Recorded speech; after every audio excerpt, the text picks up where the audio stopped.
Lançado no dia 12 de dezembro de 2019 no Museu de Ciências Naturais, o Núcleo de Inteligência Social da PUC-Minas, o NIS, tem como objetivo contribuir com o desenvolvimento de tecnologias de inteligência social dirigidas ao terceiro setor.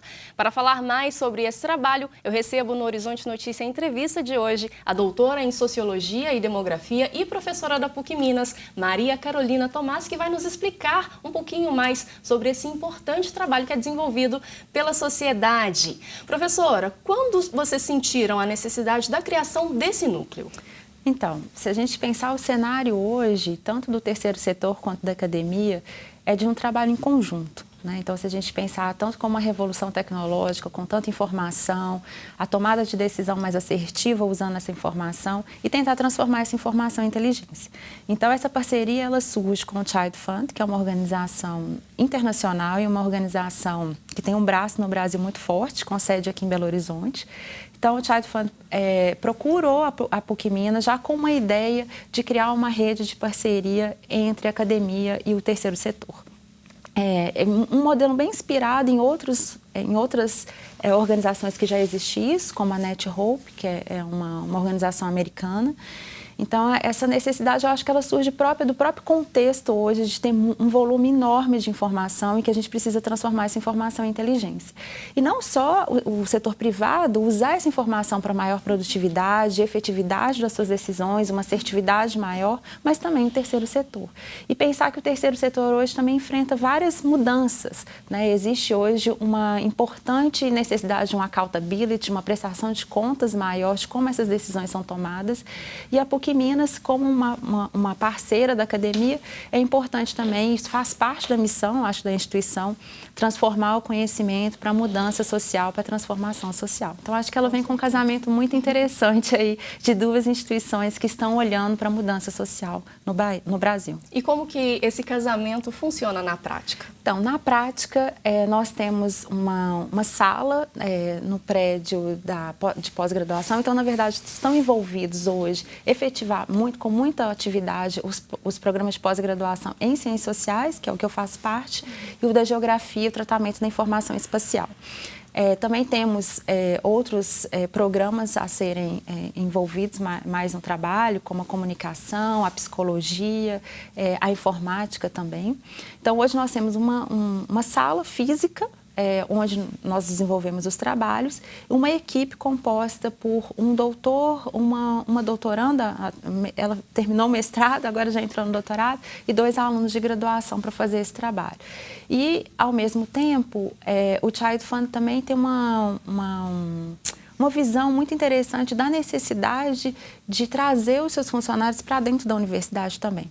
Então, nós temos alguns funcionários do Child Fund que são nossos alunos nos programas de pós-graduação que atuam com a gente no NIS também. Então, é um casamento que funciona bem. Assim. E já temos projetos em andamento no NIS? Sim, nós temos, na verdade, no ano passado, quando foi lançado o NIS, nós lançamos também o Índice da Pobreza Multidimensional, que é um índice inspirado no OFF, na metodologia, usa a metodologia do OFF, que é um centro de pesquisa de pobreza da Universidade de Oxford. E nós fizemos algumas adaptações à realidade brasileira, consideramos aí uma dimensão que o OFF não tinha, que é a dimensão do trabalho, muito voltado também pensando no trabalho infantil aqui no Brasil, que ainda é um problema muito importante, relevante para ser discutido.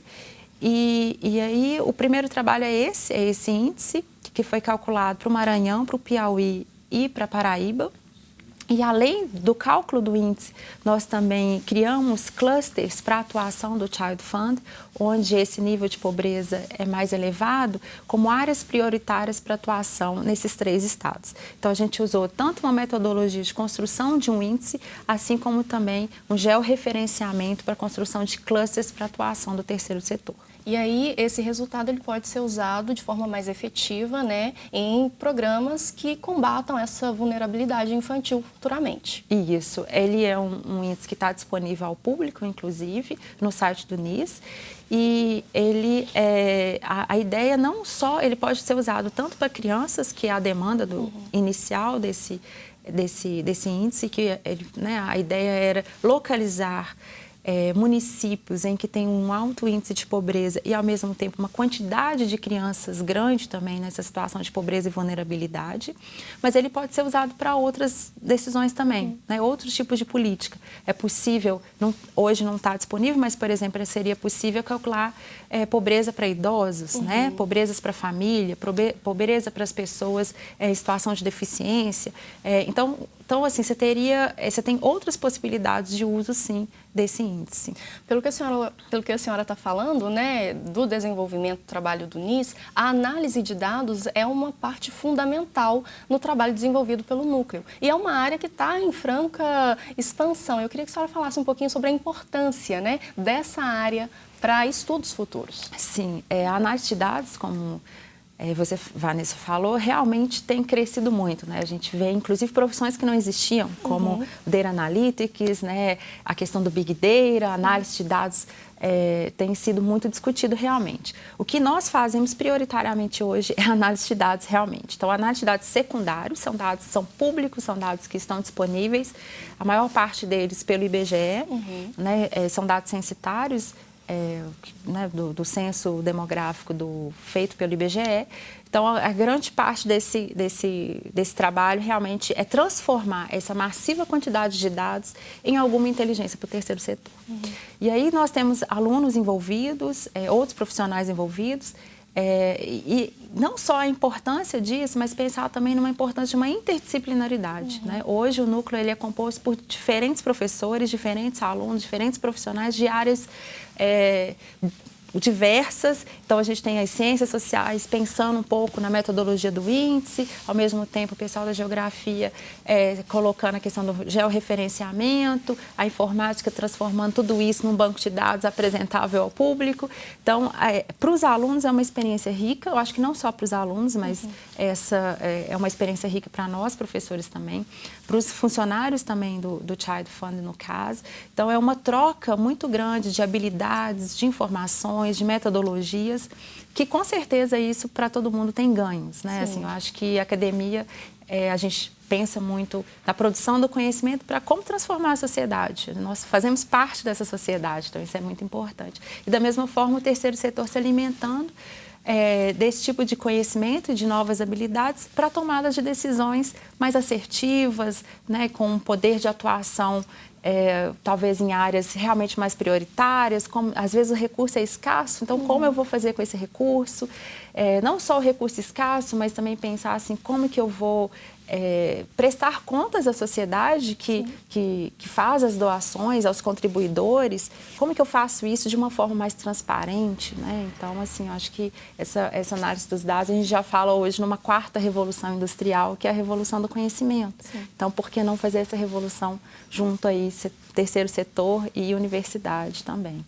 E pelo que a senhora está falando, né, o NIS ele vem para desmitificar mesmo a ideia de que a análise de dados é feita pelo profissional X, porque pelo que a senhora falou, várias áreas estão, né, interagindo dentro do núcleo para promover o resultado, né? Acaba que desmitifica a ideia de que apenas o profissional da área X pode ser um cientista de dados. Na verdade, isso já não tem muito como pensar. Eu acho que hoje, até como professora, eu falo isso muito para os meus alunos, não tem como a gente fugir mais, né? A gente produz muitos dados, o tempo que você está no celular, o tempo que nós estamos na internet é produção de dados.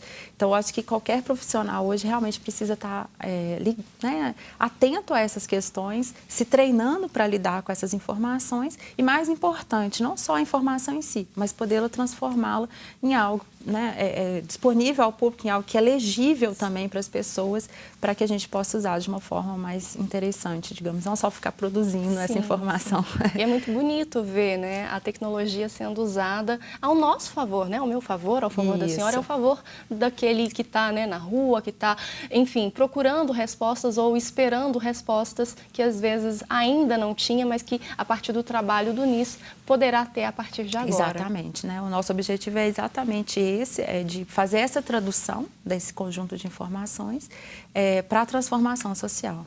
Doutora, a gente já está caminhando para o final da nossa entrevista e eu queria saber se mais projetos estão previstos aí para o NIS, além desse da vulnerabilidade infantil. Então, o NIS, a gente está aberto também a outras instituições que queiram trabalhar conosco, que queiram, né, assim, desenvolver projetos. No momento, nós temos outras parcerias com outros estados para desenvolver uma metodologia similar ao do Índice Multidimensional de Pobreza para outros estados, assim como também temos demandas, às vezes, para monitoramento e avaliação de projetos sociais e de políticas.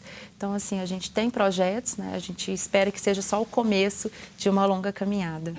Doutora Maria Carolina, muito obrigada e eu espero que realmente a senhora volte mais vezes para falar, né, dos frutos futuros que o NIS vai promover para a sociedade. Obrigada, Vanessa. Nós que agradecemos, né, a oportunidade de divulgar o trabalho. Espero que também as pessoas visitem nosso site, visitem lá e conheçam o índice que nós fazemos e os outros trabalhos que estão a caminho, tá bom? Muito obrigada. Eu que agradeço, muito obrigada e volto sempre. E o Horizonte Notícia Entrevista termina agora. Se quiser rever esse programa, acesse o nosso site tvhorizonte.com.br. Até a próxima entrevista.